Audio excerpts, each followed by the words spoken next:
Um, Good afternoon, everybody. Let me introduce our work, which we have given the name Local Floodplain Restoration Experience in the Low Volga, Russia. The Volga-Arkhipov floodplain is one of the biggest floodplains in Europe. The lower part of the catchment, which is downstream Volgograd and Volskaya hydroelectric power station, remains more or less in its natural conditions, while the rest of the Volga River represents the cascade of the dams and reservoirs for electric power production. During the hydrological monitoring that we have started in 2001, it has been found out that some territories, local ecosystems in the Volga-Arkhipov floodplain have been very depressed.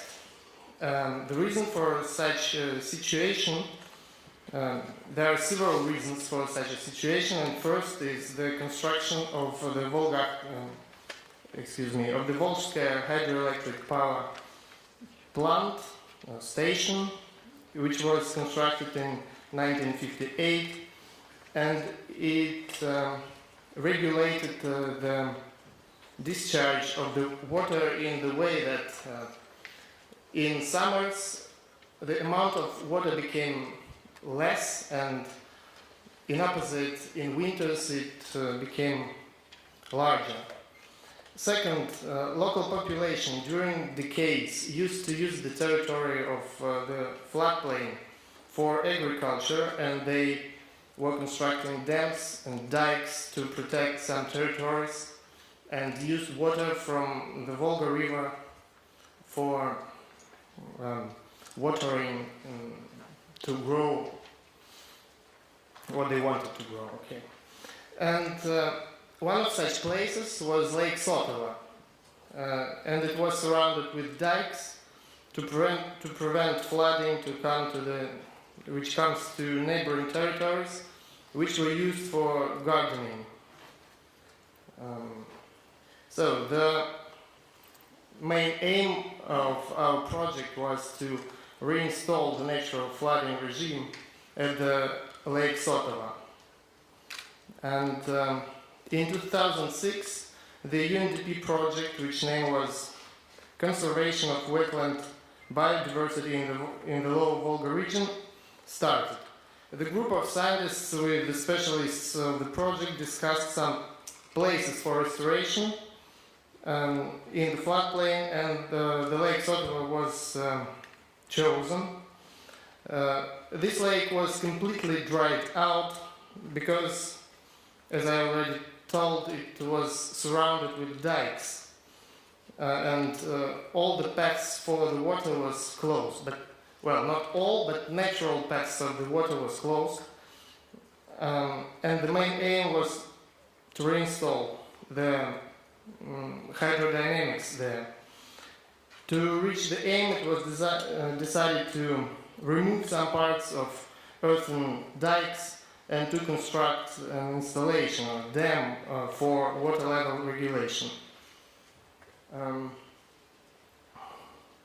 fulfill the work, our group made geomorphological research to understand how water comes to this place. So we have made the digital elevation model and tried to make some earthwork. So you can see under the number 2, you can see that we did some work. As you can see on the last picture, it's not completed, but now it's completed. You will see the pictures later. So we tried to supply the lake with water. After the lake was filled with water, our group continued the work to get back the flora and fauna which were here before the lake was dried out. The hydrological monitoring station was constructed to control the state of the lake after the restoration.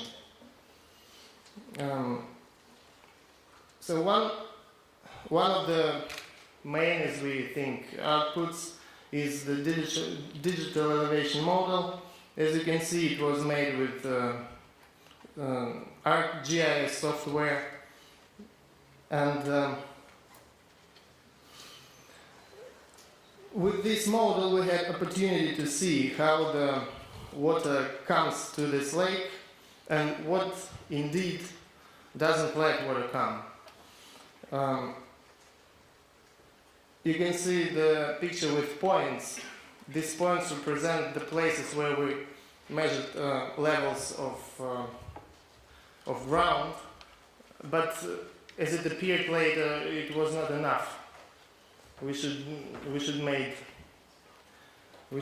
more points. Here you see the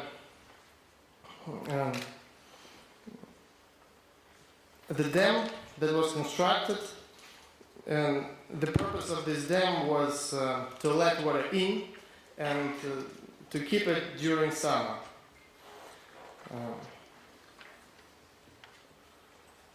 So the next step was to return flora and fauna back, and you can see here that some of them came back, but not all, of course. We have constructed the monitoring place, but the lake was restored not only for flora and fauna. People also came to this lake, and one of these metal sticks, which you can see on this picture, was stolen by some people who have rested there. And what lessons have we learned? We see that water comes to this place from different directions. It comes from Volga and from Akhtuba. From Volga it comes first when flooding starts, and it fills the lake with water. But after the flooding finishes, water should come from Akhtuba, from upper flow. And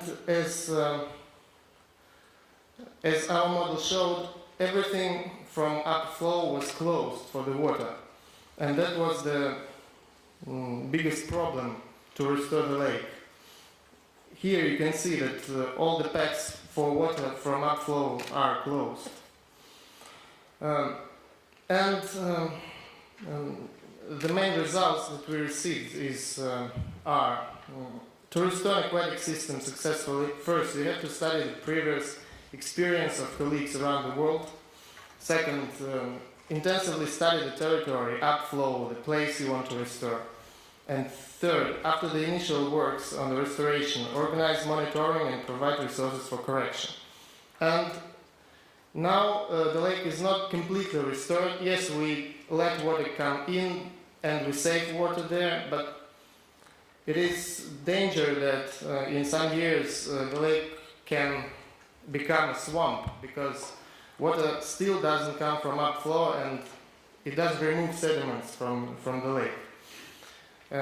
With this I want to finish my presentation, and all the feedback, especially negative, is very welcome, because I think it will be extremely invaluable and priceless. Thank you very much.